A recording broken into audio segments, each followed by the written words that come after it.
Hello mga masugid kong tagapanood. Tara, samahan niyo ako. Meron tayong papasyalan. Pero bago yan, kung bago lang kayo sa aking channel, huwag niyo pong kalimutan mag-subscribe at like. Thank you. Woop, woop.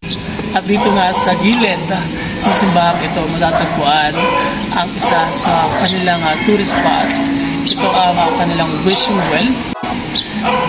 At inilalarawan dito ang pagbibinyag ni Juan Bautista kay Jesucristo sa ilog ng Jordan. At marami na rin mga barya ang mga itinapon, ang mga nagsisimba rito. Pero ang tanong, ilan na ba sa mga hiling nila o sa mga panalangin nila ang natupad? So meron ako dito ang piso. Subukan natin humiling ng isang wish. At tingnan natin kung matutupad ko rin ngayong taon.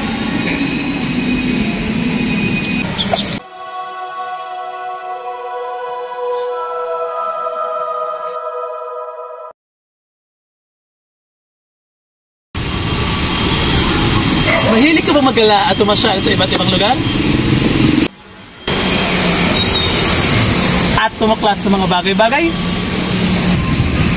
Tara, samahan niyo akong alamin at tuklasin ang 7 sa mga pinakamatatandang simbahan na matatagpuan dito sa Rizal.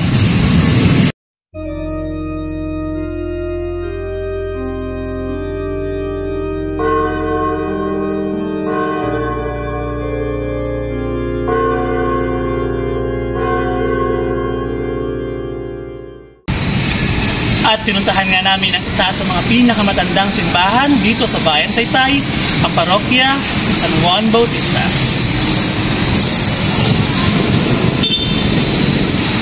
Nandito nga tayo ngayon sa entrata ng simbahan ng Taytay.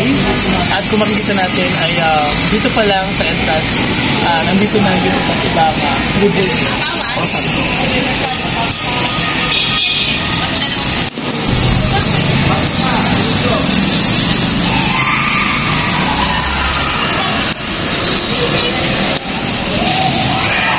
Sa pinakang gitna ng mga santo, nandito si Jesucristo.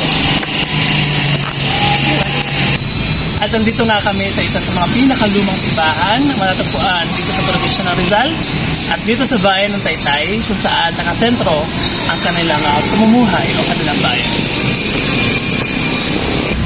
Sa lahat ng mga simbahan na napuntahan ko, especially Catholic churches, isa sa mga hinahangaan ko is yung kalumaan ng bawat gusali nito. At hindi lamang sa kalumaan, kundi gusto ko rin malaman kung ano bang merong kwento.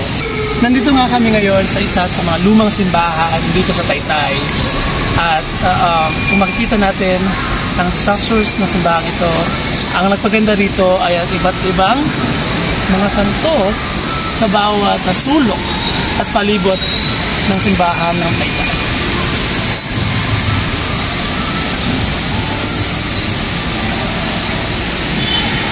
Ito ang veranda ng church ng Taytay.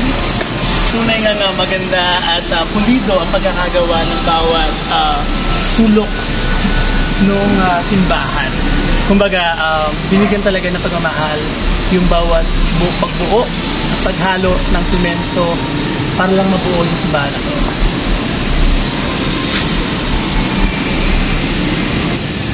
Nandito nga tayo sa isa sa mga pasukan ng simbahan ito. Bagamat hindi pinayagang kumuha ng ilang mga video sa loob. Pero dito pala masay mo na napakaganda ng pagkakagawa ng simbahan ito. Hindi mo nga matatawag na isang simbahan ng isang simbahan hanggat walang kampanang tumutunog sa umpisa at pagkatapos ng misa.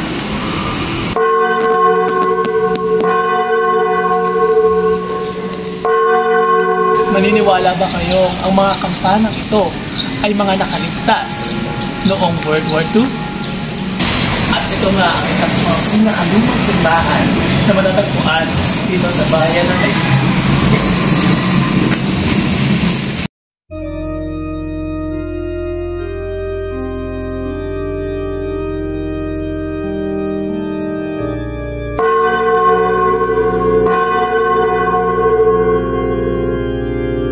hanggang dito na lang po muna tayo, pero hindi pa dito nagtatapos. Abangan niyo pa po ang aming mga susunod na mga video. Maraming salamat!